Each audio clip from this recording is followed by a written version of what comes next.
Ce mercredi 8 décembre, la procession pour la fête de Notre-Dame de l'Immaculée Conception, organisée par la paroisse des Fontenelles à Nanterre, a été verbalement attaquée de façon extrêmement virulente par une bande de racailles identifiée comme étant de confession musulmane, selon le témoignage d'un participant. Le participant en question, M. N. Philippe, a publié le témoignage que je vais vous lire tout de suite sur son compte Twitter. Le compte a été supprimé depuis, je pense que l'auteur craignait pour sa sécurité, étant donné que l'affaire a pris quand même pas mal d'ampleur. Donc je cite le témoignage de N. Philippe. « Aujourd'hui, nous fêtions l'Immaculée Conception au sein de notre paroisse des Fontenelles à Nanterre. Pour l'occasion, une courte procession d'1 kilomètre est organisée le soir avec portée de la statue de la Sainte Vierge ainsi que des chants à la Vierge. Au bout de seulement une centaine de mètres, pour notre premier arrêt, nous avons commencé à nous faire insulter par des passants. Puis, plusieurs jeunes hommes ont commencé à nous entourer, au total une grosse dizaine qui ricanaient tout en nous insultant. Puis, au ricanement, ont suivi des insultes de plus en plus violentes, du genre, excusez-moi du langage, enfant de pute, bande de putes, etc. Puis des paroles de plus en plus christianophobes, du genre « Ici c'est pas une cathédrale, vous êtes des couffards, vous êtes des mécréants, cassez-vous, vous n'êtes pas chez vous ». Face à l'hostilité de ces jeunes, on décide de continuer le parcours de la procession. Là, ils se rapprochent de nous, les insultes se font de plus en plus violentes, et ça crache par terre en notre direction. Le père se fait attaquer le premier, étant en tête de la procession. Il se fait cracher dessus, puis jeter de l'eau froide. La tension monte, et le groupe qui nous encerclait vient au contact en nous disant « Voilà sur le Coran, je vais t'égorger ». Le père explique qu'il s'agit d'une procession consacrée à la Sainte Vierge, mais rien à faire, on nous répond « Ici c'est la terre d'Allah, cassez-vous ». D'autres paroles sont prononcées en arabe, pendant que plusieurs paroissiens se font violemment bousculer par ces jeunes. On s'est fait suivre et insulter pendant quasiment toute la durée de la procession, sous des mots infâmes, que l'on a couverts par des chants à la Vierge. Au final, le calme n'est revenu qu'au moment de rentrer à l'église, où une patrouille de police nous attendait car elle avait été alertée. Personne n'a été blessé, mais les paroissiens ont été choqués de cette violence inexplicable envers une simple procession qui se faisait pourtant dans la bonne humeur, autorisée en préfecture et se déroulant donc sur un parcours classique. La haine était dans leurs yeux, sans pouvoir l'expliquer. Honnêtement, le climat est très lourd, il est de plus en plus compliqué, voire dangereux d'être chrétien dans certains territoires. Je ne cherche pas à être pris en pitié, mais seulement à expliquer la violence verbale et physique à laquelle les chrétiens de France sont confrontés. » Fin de citation. Donc voici pour ce témoignage très complet. Alors il faut savoir que l'attaque a été confirmée par le diocèse de Nanterre qui a publié donc un communiqué qu'on va lire un peu plus tard. Il faut aussi dire que le Fidepost avait rapporté l'affaire déjà dès vendredi matin et il a fallu attendre seulement le week-end pour que quelques médias comme F de Souche ou Le Figaro s'emparent enfin du sujet. Il faut noter aussi que samedi, la préfecture des Hauts-de-Seine a également publié un communiqué dans lequel il condamne donc cette agression. Et à l'international, eh bien, on peut noter que le média catholique irlandais qui s'appelle donc Catholic Arena, que nous connaissons bien, a lui aussi rapporté l'événement. Alors, il faut noter aussi que le fil d'actualité conflit, que vous connaissez sûrement, sur Twitter, a provoqué la colère des internautes en dissimulant l'essentiel de l'attaque, en qualifiant les assaillants de simples individus. On lit dans leur dépêche, je cite, « À Nanterre, une procession catholique d'une trentaine de croyants a été menacée et insultée par un groupe d'individus. » Bon, c'est pas très clair, évidemment. Après, ils reprennent une dépêche de BFM, mais quand même, ça vous donne un peu l'idée, l'hypocrisie de ces gens. Alors cela dit, il faut quand même noter que le communiqué du diocèse conciliaire de Nanterre n'est pas non plus très explicite. Clairement, la hiérarchie diocésaine conciliaire a elle aussi souhaité dissimuler les motivations, ou plutôt l'identité des auteurs de l'agression. Si vous lisez ce communiqué, vous pouvez lire, voilà, lors de cette marche étaient prévus 2 arrêts, donc de la procession. Pendant le premier arrêt, la procession a été prise à partie par plusieurs personnes qui ont proféré des insultes et des menaces grossières et violentes. Bon. Donc figurez-vous quand même que sans le témoignage de N. Philippe, eh bien finalement on n'aurait pas vraiment su quels étaient réellement les tenants et les aboutissants de toute cette histoire. Alors maintenant, il y a quand même quelques commentaires à faire sur cette affaire comme d'habitude. Puisque certains vont rapidement sans doute utiliser cette agression pour démontrer l'islamisation de certaines zones géographiques en France. Et pour le coup, ils n'auront pas tort, puisque cette islamisation, elle ne fait aucun doute. Il suffit d'avoir des yeux pour voir. Cependant, c'est plus complexe que ça. Parce que ce que les Français déchristianisés ne veulent pas comprendre et ne veulent pas admettre, c'est que cette islamisation de certains quartiers qu'ils déplorent aujourd'hui, elle est avant tout le fruit pourri du laïcisme républicain qu'ils chérissent. C'est ce laïcisme qui interdisait hier aux prêtres catholiques d'évangéliser les musulmans en Algérie coloniale, et bien c'est le même laïcisme qui, depuis plusieurs décennies, a contribué à l'islamisation partielle de la France. Non seulement par l'organisation volontaire de l'immigration massive, mais surtout à cause de ce dogme républicain selon lequel la République française ne reconnaît aucune religion. Ce qui est d'ailleurs un mensonge et une hypocrisie absolue, puisqu'on sait très bien que cette laïcité jacobine correspond en fait à l'un des dogmes majeurs de la religion maçonnique. Le problème, c'est que les principales figures de la droite nationale et populiste, telles que Marine Le Pen et surtout Éric Zemmour, utilisent en permanence les éléments de langage du laïcisme jacobin et font croire aux Français que le seul moyen de combattre l'islamisation du pays, ce serait d'appliquer encore plus de laïcité, ce qui est complètement stupide, puisque c'est précisément le laïcisme qui nous a amenés dans cette situation. Et en effet, les islamo-racailles actuels ne sont finalement que les héritiers inconscients des anticléricaux d'hier, lesquels étaient pour la plupart de bons Français de souche. Ça, il ne faudrait pas non plus l'oublier. C'était pas des islamo-racailles qui ont fait le génocide de Vendée, par exemple. Et ceux qui participent régulièrement à des processions ou à des manifestations catholiques savent très bien qu'il n'est pas du tout rare de recevoir des moqueries, voire des insultes, de la part de passants hostiles à la Sainte Religion, qui ignore que la grande majorité des attaques perpétrées contre les lieux de culte catholiques est très souvent le fait de gauchistes ou de satanistes. Qui se souvient de l'agression physique, par exemple, de la procession catholique à Paris? C'était au mois de mai dernier, si vous vous souvenez, par des hordes d'antifa, qui ont attaqué physiquement des catholiques, qui les ont frappés, qui les ont tapés. Ça a été encore plus violent que ce qui s'est passé cette semaine à Nanterre. Et je peux aussi citer, pour ceux qui se rappellent, ceux qui ont participé à cette époque, l'époque de la Manif pour tous, du Printemps français. Voilà, on se souvient très bien que c'était l'extrême gauche qui nous attaquait dans les manifestations et qui nous attaquait de façon très violente. Les Femmes, tout ça, c'était eux. Donc tout ça pour dire qu'il est beaucoup trop simple de réduire ce problème à l'islamisation. Ce problème de la christianophobie, il dépasse largement le simple sujet de l'islamisation. Vous allez avoir des laïcards qui vont évidemment vouloir taper sur l'islam parce que c'est leur sujet, mais il faut bien comprendre que ce simplisme, il n'est valide que pour les discours populistes, justement, de certains candidats ou hommes politiques ou d'autres margoulins de l'identitarisme. Mais la réalité, c'est que les gauchistes, tout comme les islamo-racailles, se permettent d'attaquer librement les catholiques, tout simplement parce que ce régime tout entier s'est construit contre Dieu et contre la Sainte Religion. Donc, puisque ce régime est lui-même manifestement hostile à la religion catholique, hostile à la loi naturelle, eh bien, ne vous étonnez pas que les gauchistes ou que les islamo-racailles ne trouvent aucune gêne, si vous voulez, à attaquer les catholiques dès qu'ils en ont l'occasion. C'est juste, malheureusement, c'est normal. Voilà, c'est devenu normal, c'est devenu banal. Et il faut aussi noter que, personnellement, moi, je ne connais pas dans mon entourage de musulmans qui seraient capables, si vous voulez, d'avoir un tel comportement, d'attaquer une procession. Parce que, sans doute que dans mon entourage, je ne connais que des vrais citoyens français musulmans, des gens qui sont là depuis longtemps, des gens qui sont en fait intégrés, comme on dit. Par contre, c'est vrai que ce genre de comportement, je pense qu'il va devenir malheureusement de plus en plus fréquent à cause justement de l'immigration que nous subissons, en particulier depuis 10-15 ans, on va dire, j'en ai déjà parlé, mais toute cette nouvelle immigration qui a été apportée notamment sous l'époque Sarkozy-Hollande, avec en fait une immigration en grande partie de clandestins, de gens, de bandits, en fait, de gens qui sont extrêmement, déjà qui viennent de façon clandestine, et puis qui bien souvent sont, on le voit, qui sont pour une bonne partie responsables aussi de l'explosion de la petite délinquance, de la criminalité, des agressions, des viols et tout ça.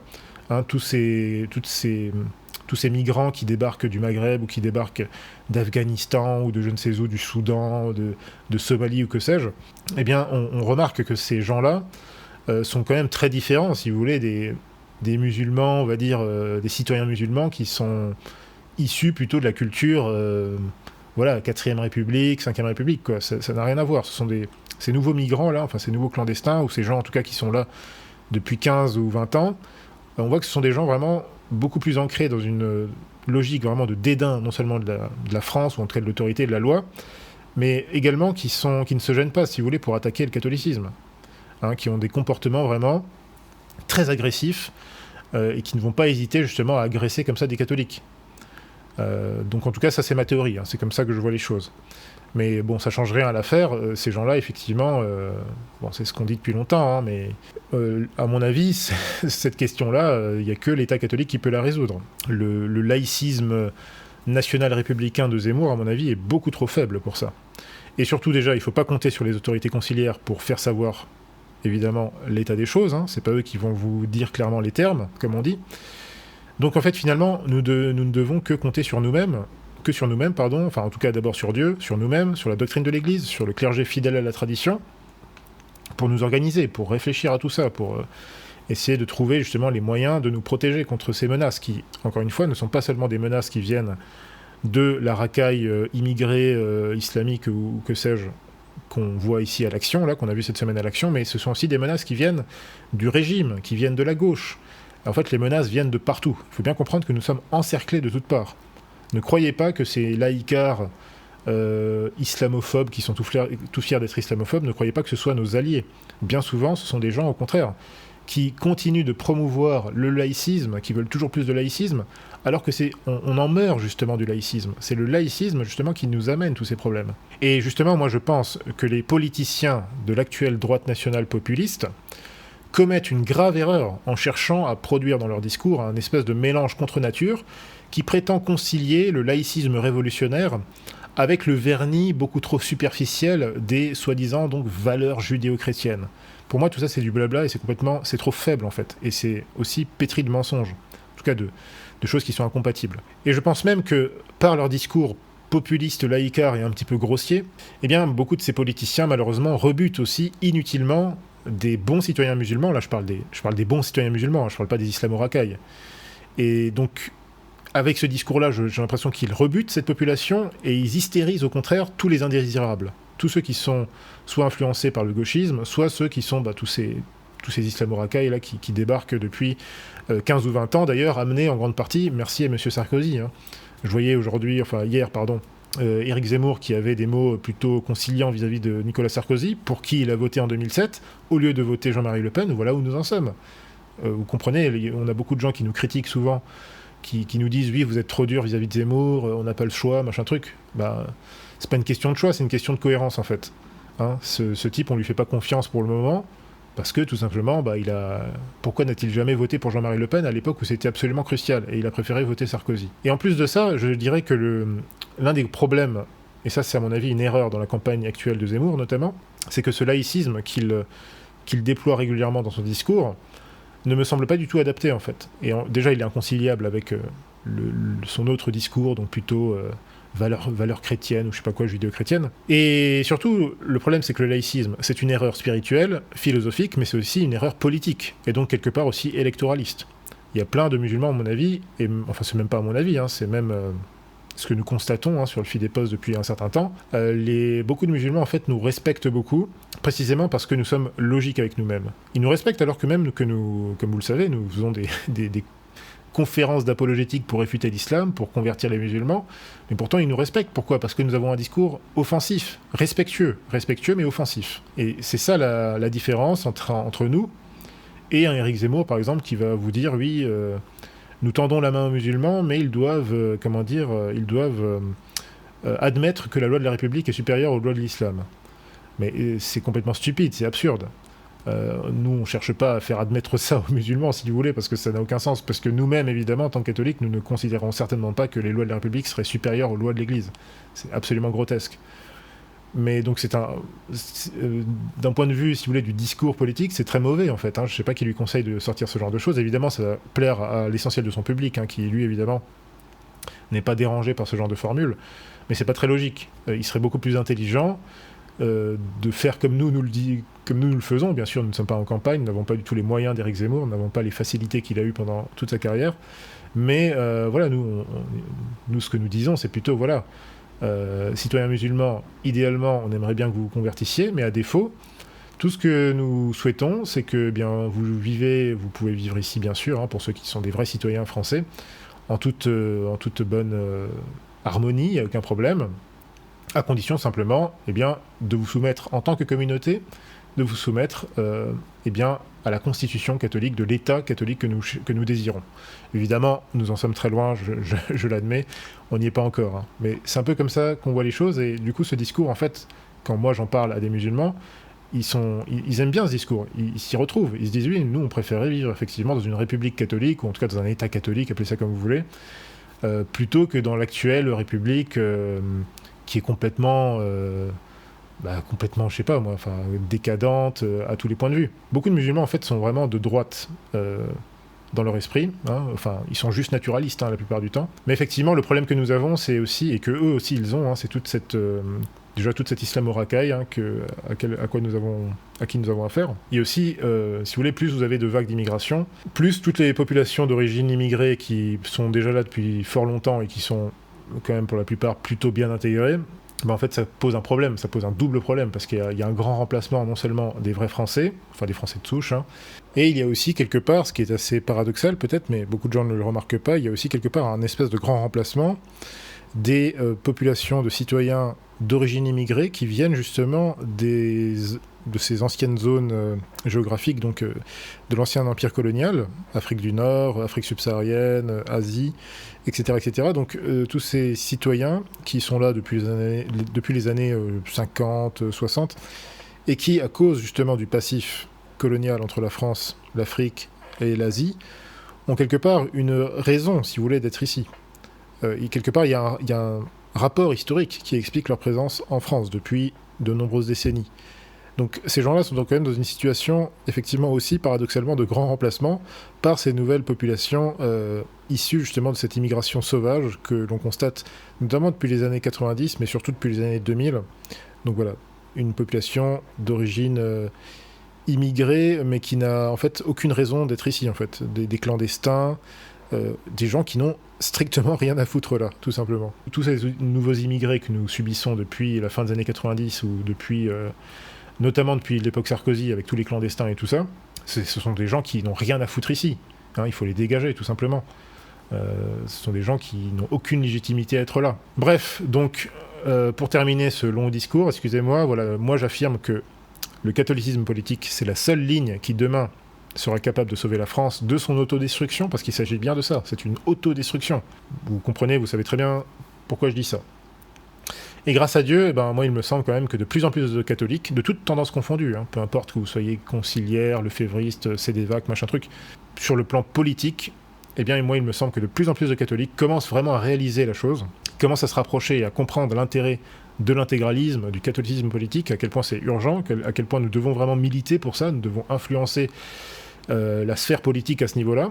Et il faut aussi voir que la plupart des malheurs structurels et temporels de la France actuelle, et il y en a beaucoup, hein, immigration massive, islamisation, baisse de la natalité, injustice sociale, perte de souveraineté, désindustrialisation, chômage de masse, propagande gauchiste et LGBT, etc. etc. Il faut bien voir que, objectivement, rien de tout ceci n'aurait jamais été permis, ou en tout cas ça aurait été très difficile de faire passer ça dans un État doté d'une constitution irrévocablement catholique, comme nous le souhaitons.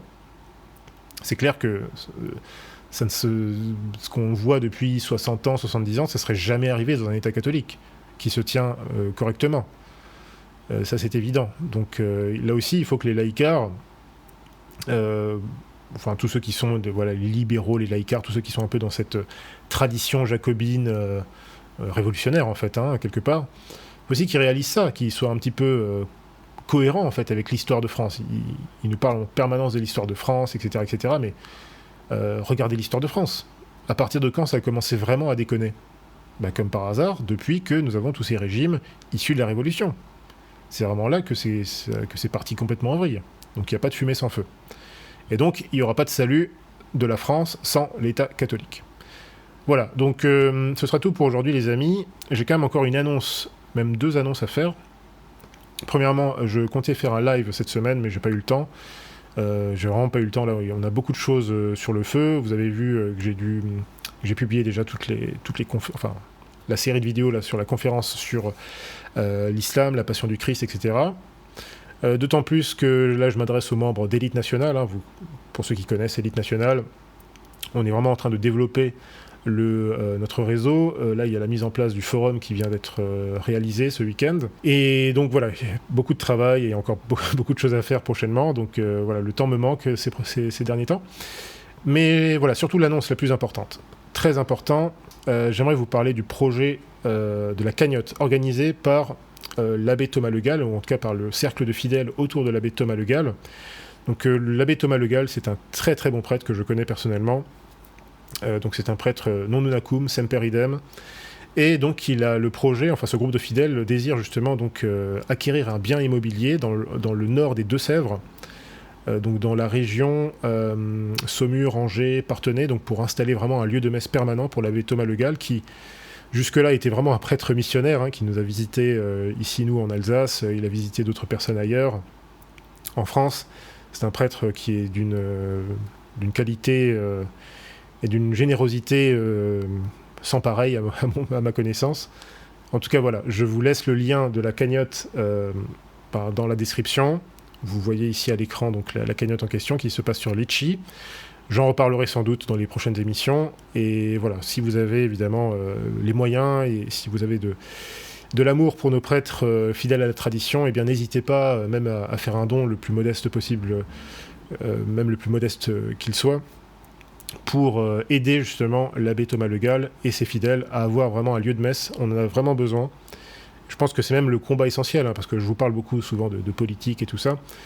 Ça, c'est mon rôle, entre guillemets. C'est plutôt l'affaire des laïcs, les affaires de la cité. Mais il faut bien voir aussi que l'essentiel du combat, avant tout, c'est un combat spirituel. Et donc, nous avons besoin de plus en plus de lieux de messe, de chapelles traditionnelles partout en France. Voilà, encore une fois, tout ça, c'est l'optique, vous savez, le fameux concept de grand remplacement catholique. Donc, nous devons non seulement grand remplacer on va dire la France décadente, des gauchistes et des bobos des grandes villes. Et nous devons aussi grand remplacer quelque part un certain clergé moderniste qui, évidemment, n'est guère digne de se faire appeler catholique. Donc voilà, chers amis, je vous laisse avec tout ça. Encore une fois, je vous souhaite un bon dimanche avec Notre-Dame de Guadeloupe. Et je vous dis à très bientôt sur le Fil des Postes. Salut à tous, que Dieu vous garde. Ciao!